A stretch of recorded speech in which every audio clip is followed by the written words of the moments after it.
Welcome to ETV Prime. Actress Madhavilatha ఆవిడ అప్పుడప్పుడు చాలా కొన్ని కాంట్రవర్షియల్ కామెంట్స్ చేస్తూ ఉంటారు. రాజకీయంగా కొంచెం బీజేపీకి దగ్గరగా ఉండేటువంటి వ్యక్తి ఆమె. బీజేపీ ఐడియాలజీతో ఉండే వ్యక్తి.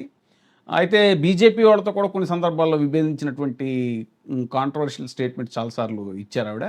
సో, ఇప్పుడు తాజాగా ఆవిడేంటంటే ఈటీవీ మీద కొన్ని కామెంట్స్ చేశారు. తన పోస్ట్‌లో పెట్టారు. ఈటీవీలో ఒకప్పుడు నేను యాంకర్‌గా చేశాను.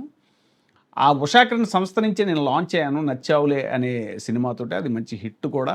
కానీ ఇప్పుడు ఈ మధ్యన ఈటీవీలో కొన్ని ప్రోగ్రామ్స్ చూడాలంటే చాలా బాధగా ఉంది. ముఖ్యంగా కుటుంబ సమేతంగా చూడాలన్నా, ఫ్రెండ్స్‌తో కలిసి చూడాలన్నా కూడా చాలా ఇబ్బందికరంగా చాలా ఎంబారసింగ్‌గా ఉంటున్నాయి ఆ కార్యక్రమాలు అని ఆవిడ ఒక పోస్ట్ పెట్టారు. ఇది చాలా ఆహ్, ఎందుకంటే ఈటీవీ మీద ముఖ్యంగా 'జబర్దస్త్' ప్రోగ్రామ్ మీద రీసెంట్‌గా వచ్చిన 'జబర్దస్త్' ప్రోగ్రామ్ అయితే అసలు కుటుంబంతో అందరూ కలిసి చూసేలా లేదు.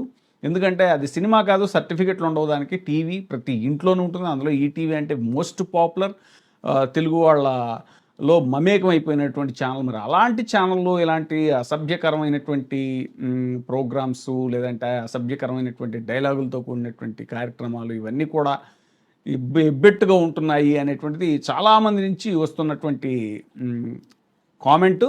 ఇప్పుడు లేటెస్ట్‌గా ఆవిడ పోస్ట్‌లో దీన్ని చెప్పడం ద్వారా అందరి అభిప్రాయాన్ని బలపరిచినట్టయింది ఈటీవీ మీద.